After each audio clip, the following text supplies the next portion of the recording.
अस्सलाम वालेकुम। तो आज से हम पढ़ेंगे कार्डिक फिजियोलॉजी। अब हम पढ़ते हैं physiology of the cardiac muscle. हमें पता है जो हार्ट है वो कार्डिक मसल से मिलकर बनता है, और जो कार्डिक मसल है हार्ट के अंदर वो भी फर्दर तीन तरह की हैं। एक है एट्रियल मसल्स जो कि हमें पता है एट्रिया के अंदर प्रेजेंट है, दूसरी है वेंट्रिकुलर मसल्स जो वेंट्रिकल के अंदर है, और तीसरी है specialised excitatory and conductive muscle fibres. अब ये जो specialised excitatory and conductive muscle fibres हैं ये कौन से हैं? ये हैं परकिंजी फाइबर्स जो कि हम पढ़ेंगे। अब हमें पता है जो एट्रियल और वेंट्रिकुलर मसल्स हैं इनका जो मैकेनिज्म ऑफ कॉन्ट्रैक्शन है वो ऑलमोस्ट स्केलेटल मसल्स के जैसा है, लेकिन there are certain differences between the contraction of the cardiac muscles and the contraction of skeletal muscles. अब वो दो यहाँ पर बयान किए गए हैं, वो दो कौन से हैं? सबसे पहले जो कार्डिक मसल्स होती हैं इनके अंदर जो ड्यूरेशन ऑफ कॉन्ट्रैक्शन है that is much longer than skeletal muscles. वो कैसे? जो एक वेंट्रिकुलर मसल है इसके अंदर जो एक्शन पोटेंशियल जो कॉन्ट्रैक्शन होती है वो ऑलमोस्ट 0.2 सेकेंड्स के लिए होती है, जबकि जो स्केलेटल मसल होती हैं उसमें फ्यू मिली सेकेंड्स के लिए कॉन्ट्रैक्शन होती है। दूसरा डिफरेंस इन दोनों के अंदर ये है कि जो स्केलेटल मसल्स होती हैं वो स्ट्रांगली कॉन्ट्रैक्ट करती हैं, उनके अंदर जो कॉन्ट्रैक्शन होती है वो स्ट्रांग होती है, जबकि जो हमारे पास कार्डिक मसल्स हैं इनके अंदर फीबल कॉन्ट्रैक्शन होती है। और वो फीबल कॉन्ट्रैक्शन क्यों होती है? क्योंकि इनके अंदर जो कॉन्ट्रैक्टाइल फाइबर्स होते हैं वो लेस होते हैं as compare to skeletal muscles. और दूसरा ये है कि ये जो कार्डिक मसल्स होती हैं ये autonomic rhythmic electrical discharge show करती हैं, जो कि आगे हम पेस मेकर के अंदर पढ़ेंगे। ठीक है, अब नेक्स्ट हम आते हैं physiological anatomy of the cardiac muscles. अब जो कार्डिक मसल्स हैं वो कंपोज्ड हैं कार्डिक मसल फाइबर से।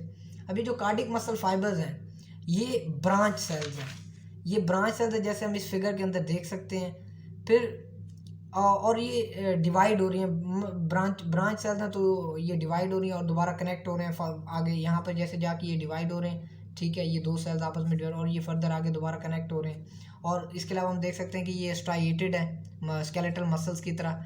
फिर इनके अंदर सिंगल न्यूक्लियस है जो कि सेंट्रली लोकेटेड है। और उसके अलावा इनका एक और ख़ास वो है दूसरा ये है कि इनके अंदर एक्टिन और मायोसिन फिलामेंट्स पाए जाते हैं जैसे स्केलेटल मसल्स के अंदर पाए जाते हैं। लेकिन एक जो इनका टिपिकल फीचर है वो ये है कि यहाँ पर डार्क कलर के हमें दो कार्डिक मसल्स के दरमियान में दो सक्सेसिव कार्डिक मसल सेल्स के दरमियान में हमें यहाँ पर ये डार्क कलर का ये जो एरिया नज़र आ रहा है इसे हम कहते हैं गैप जंक्शंस। यहाँ पर ये है कि दो कार्डिक मसल सेल्स आपस में कम्युनिकेट करते हैं। अब इन गैप जंक्शंस का क्या फ़ायदा है?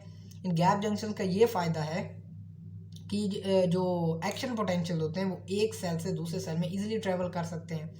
यानी कि दूसरे लफ्ज़ों में ये जो गैप जंक्शन होते हैं ये आयंस की मूवमेंट को फैसिलिटेट करते हैं। ठीक है, अब ये है कि जो कार्डिक मसल होती है वो एज ए सिंसिटियम एक्ट करती है। सिंसिटियम का क्या मतलब है कि एक लेयर के तौर पर एक्ट करती है।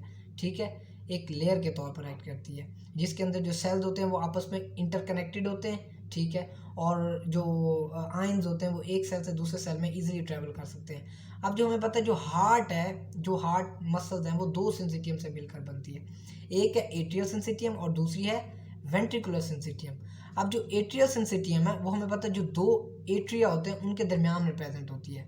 ठीक है, अगर इस फिगर के अंदर आपको दिखा सकूं कि एट्रियल सिंसिटियम, अब यहाँ पर ये दो एट्रिया है इनके दरमियान में ये जो सिंसिटियम है उसे हम कहते हैं एट्रियल सिंसिटियम।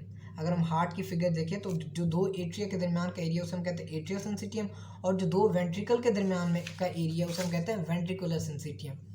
अब बात यह है कि जो एट्रिया जो इम्पल्स होती है या जो एक्शन पोटेंशियल होते हैं वो डायरेक्ट एट्रियल सिंसिटियम से वेंट्रिकुलर सिंसिटियम में ट्रैवल नहीं कर सकते, बल्कि इनके दरमियान में एक और बंडल होता है, एक और फाइबर्स होते हैं जिन्हें हम कहते हैं एवी बंडल। जो इम्पल्स होती है वो सबसे पहले एट्रियल सिंसिटियम से वो एवी बंडल में आएगी, एवी बंडल से फिर वो दोबारा कहाँ जाएगी? वो जाएगी वेंट्रिकुलर फाइबर्स में। ठीक है, तो यहाँ पर ये वीडियो एंड करते हैं। अगली वीडियो में पढ़ेंगे action potential in cardiac muscle.